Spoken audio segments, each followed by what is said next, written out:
On the news tonight, President Muhammadu Buhari meets U.S. President Donald Trump, discusses insecurity, investment, others.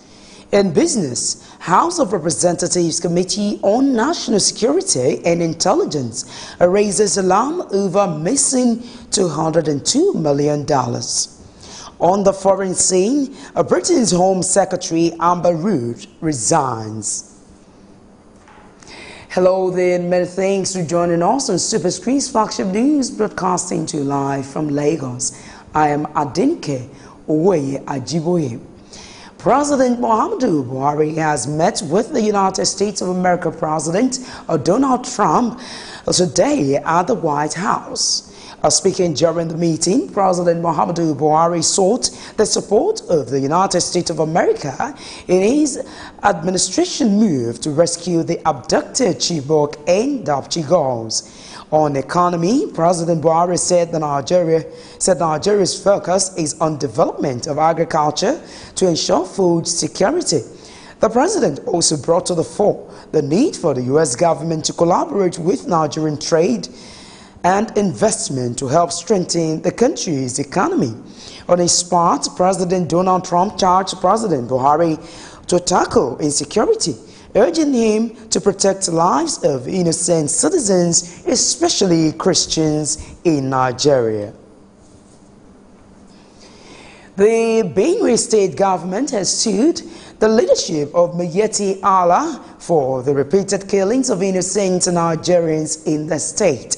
According to the state governor Samuel Otom, the government dragged the group before the state high court, Makadi, on the allegations of murder and widespread violence across 14 out of the 23 local councils of the state. Governor Otom disclosed this at the government house while briefing journalists on the new security approach to curb the repeated killings in the state.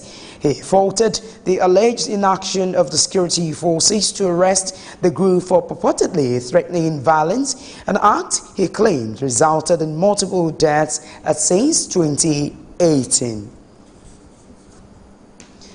Now, Minister of Education Malam Adamu says the federal government has released more than 138 billion naira in the last 3 years as matching grants to strengthen a basic education system in the country. Adamu disclosed this during the launch of the National Personal Audit (NPA) of basic education institutions in Abuja. He said the funds managed by the Universal Basic Education Commission, UBEC, were accessed by states and federal capital territory that also paid their counterpart contribution.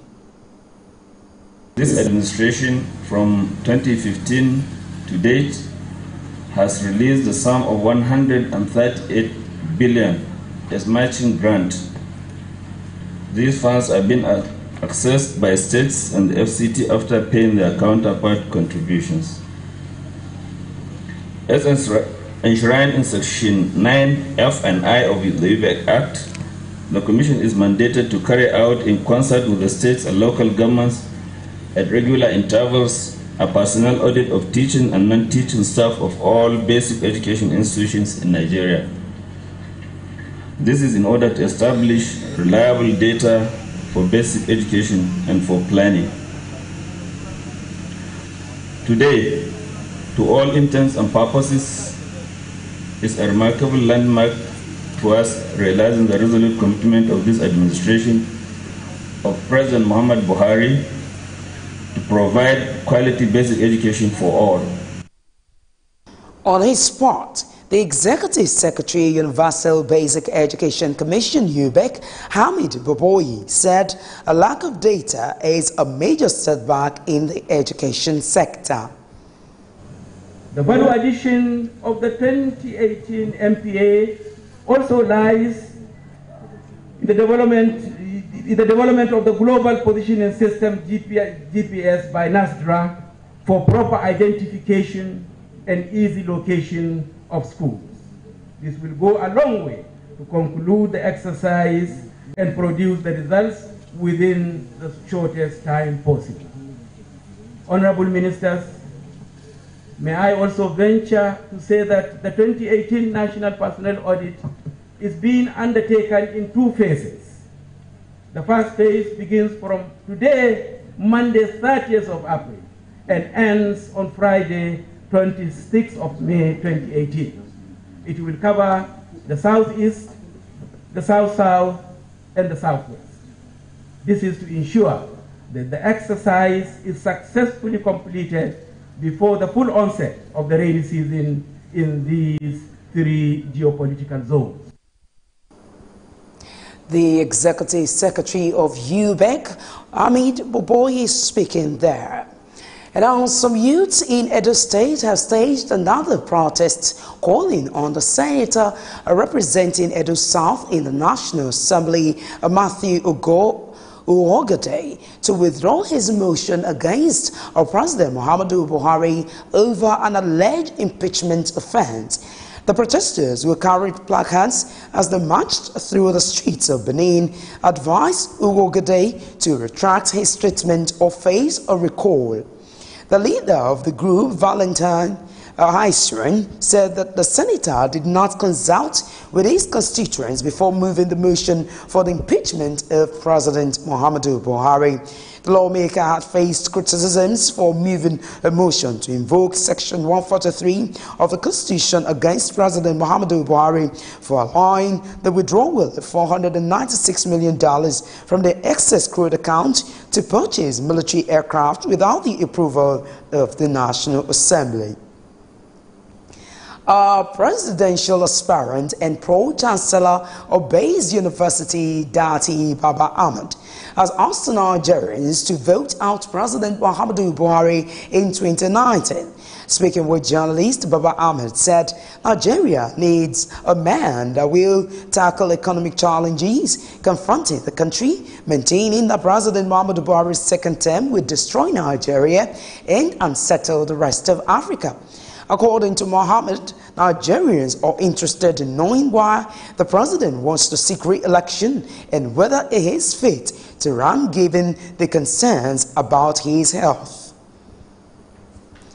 Meanwhile, Minister of Information and Culture, Lai Mohammed, has assured Nigerians that President Muhammadu Buhari's health would not pose any problem to his re-election bid in 2019. Speaking during his tour of media houses in the United States, Lai Mohammed also said Buhari's administration had done well and recorded so many achievements in less than 3 years. Mohammed also said the president will find his campaign much easier in 2019 because his campaign will be achievement-based. Senator representing Kaduna Central, Sheikh Sani, has disclosed that he was invited by the police in Kaduna earlier today. The senator, who disclosed this on his Twitter handle, said he honored the invite, wrote a statement, and was later allowed to go based on self-recognition. You will recall that the Kaduna State Police Command had earlier written to the senator asking him to appear at the command headquarters after identifying him as a person of interest in a murder case. The Federal High Court in Abuja has ordered an interim forfeiture of 2 properties linked to wife of former President Goodluck Ebele Jonathan, Patience Jonathan.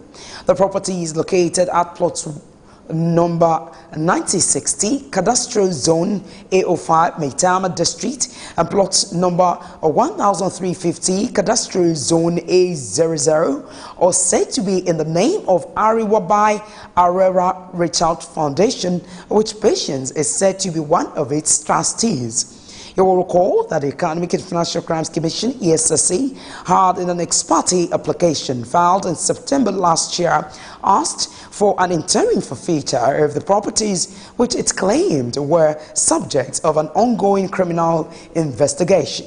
A ruling on the Commission's ex parte application today, Justice Nnamdi Dimba dismissed Jonathan's objection to the application for lacking in merit. The son of former governor of Oyo State, Omololu Olunloyo has been charged before a Lagos magistrate court over alleged 40 million naira fraud. Adekunle Olunloyo was charged alongside his entertainment firm, Code Media Limited, by the Police Special Fraud Unit, PSFU Lagos. They are standing trial on a 2-count charge of conspiracy and fraud before Chief Magistrate Olufolake Oshin. Prosecuting counsel Sylvester Azubike told the court that Olunloyo committed the offences in Lagos in connivance with accomplices who are now on the run. The case has, however, been adjourned to June. The Independent Corrupt Practices and Other Related Offences Commission, ICPC, has supported the establishment of special courts for corruption cases. Acting Chairman of ICPC, Musa Abubakar, discussed this during a lecture in Asaba, the Delta State capital. According to a statement by the spokesperson for the Commission, Rashidat Okuduwa, he stressed that the creation of special courts for corruption cases would remove the bottlenecks associated with the judgment on corruption matters in the conventional courts.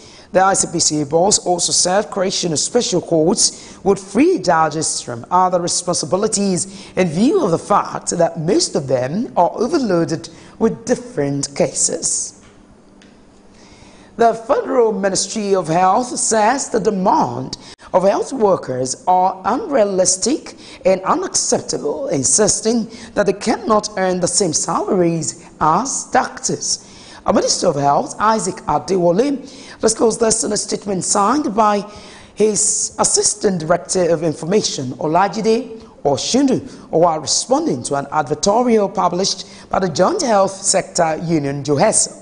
Adewale said efforts are being made to meet JOHESA's demand for salary increase, but health workers should not expect to be paid the same package as doctors earn. He therefore called on JOHESA to suspend its strike for the sake of Nigerians. You're still watching Superscreen's flagship news, now coming up in business. House of Representatives Committee on National Security and Intelligence raises alarm over missing $202 million. Join us for details of these and more after this time out. Before they come, they're supposed to, give us some information, notice. At least maybe a week or so. There was nothing like that. Hunger is everywhere in Nigeria. People are dying every day, but Nigerian government are keeping quiet. How can I killing people? Why? It's not what we expected because of these old men that are leading us, and you people know, you are aware that these people are not the right people to lead us. These kind of people that are leading us here are black people of black mind. They just care about themselves and their family. You are fighting my village. Let me use if I call it useless, I'm not a mistake. The other place where they build a shop, call it Plaza. So each shop there 4 million naira. So I don't have the money, so I have to leave. If you plan to get a tribal mark, it takes a lot of pain, but after some time, you enjoy it. No, we experience hold up now during the construction time. Then after some time, we start enjoying it. The way they are doing the construction is too slow. It's too slow. The construction is too slow. They should stop the construction and make sure people go into their businesses and do their businesses.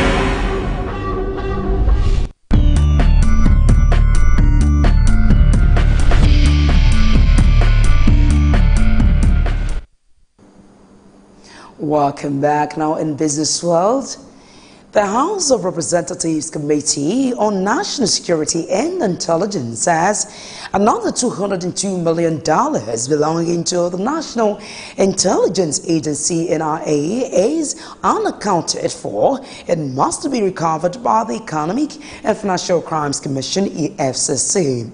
The committee, which is chaired by an All Progressives Congress APC lawmaker from Zamfara State, Aminu Jaji, had investigated the $43 million which the EFCC recovered from a building at Osborne Road, Ikoyi, Lagos in 2017. The money, later identified to belong to the NIA, is now in the custody of the federal government on court orders, while the EFCC continues with the prosecution of the case. But the House Committee said its investigations showed that another $202 million is missing. The committee's report indicated that the NIA collected a total of $289 million as intervention funds during the administration of former President Goodluck Jonathan. Out of the money, the panel stated the $43 million was recovered by the FCC, while $44 million was transferred by the agency to another location for safekeeping. However, it stated that the balance of $202 million could not be traced, as all the actors involved could not provide useful answers to the committee. And now, in line with the mandates of the Chief of Naval Staff, Ibok Ete Ibas, to maintain zero tolerance for criminal activities within the maritime environment, the Nigerian Navy ship Pathfinder in Rumulumini, Port Harcourt, has handed over an abandoned vessel intercepted for over 2 months to the Economic and Financial Crimes Commission, EFCC, for further investigation. Speaking with a journalist, the executive officer of NNS Pathfinder Navy, Victor Toji, said the vessel, which has 1,800 metric tons of suspected stolen crude oil, was intercepted by officials of the command along on waterways during patrol. One of the patrol elements of the Nigerian Navy ship Pathfinder, deployed for anti-crude oil theft and illegal bunkering patrol, intercepted a vessel, MT Anton, at San Bartolome River entrance at about 0550 hours, laden with about 1,800 liters, 1,800 metric tons of suspected stolen crude oil. The vessel was abandoned by the crew at the time the patrol team arrived at that location.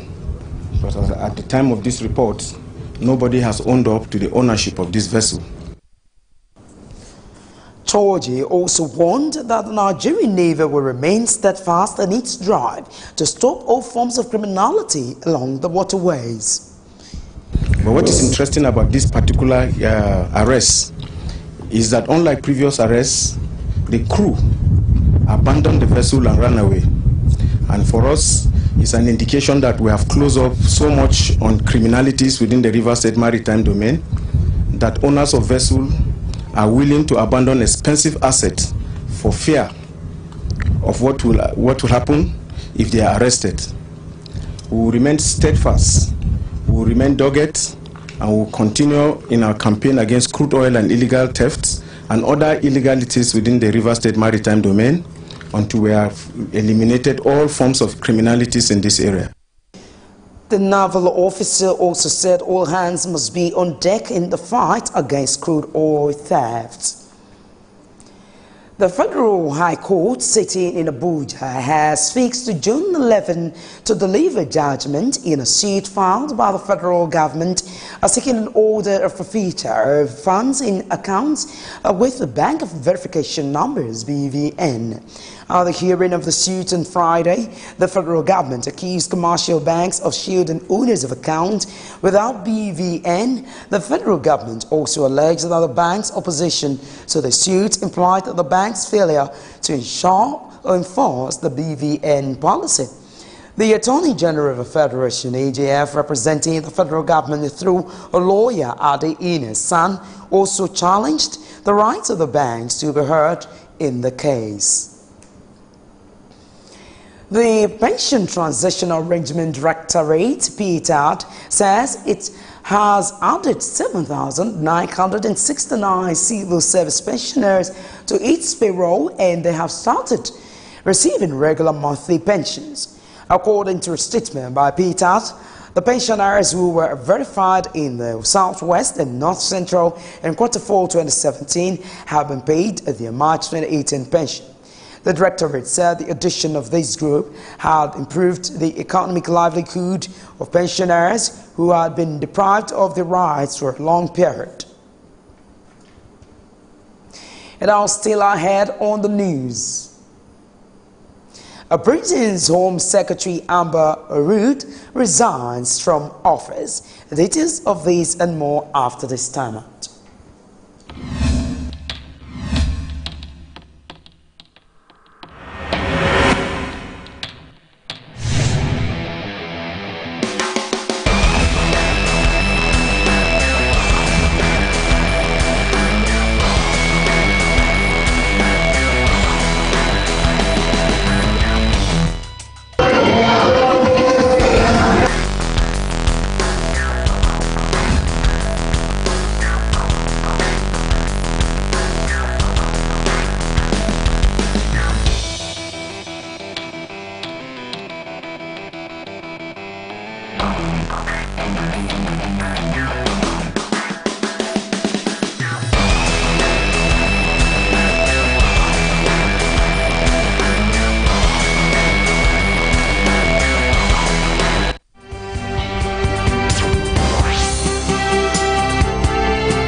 Well, it's so glad to have you back now in international news.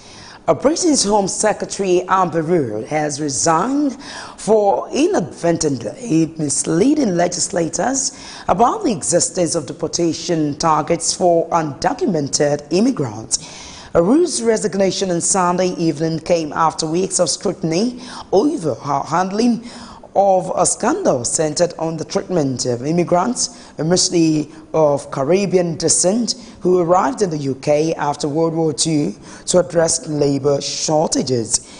The former Home Secretary had apologized to parliamentarians earlier this month after a multitude of reports revealed how members of the Windrush generation were being denied services, losing their jobs, and even facing deportation due to a tightening of immigration rules. A Thai activist and magazine editor who was sentenced to 11 years behind bars for insulting the monarchy has been released after 7 years in prison. Samyot Proek Sakasemsuk was arrested in 2011 after launching a campaign to collect 10,000 signatures for a petition that called for a reform of Thailand's strict lesser majesty. The editor of the political magazine Voice of Thaksin was imprisoned without bail for nearly 2 years, and in January 2013, the Criminal Court of Thailand convicted him to less majesty and sentenced him to 10 years in prison plus another year for a separate defamation case. Some yachts refused to plead guilty or seek a royal pardon, and the Supreme Court reduced his sentence in 2017. After his release today, Samyot vowed to keep pressing his call for democracy. Still talking foreign news, report says 21 people, including 6 journalists, have been killed and dozens others wounded after 2 explosions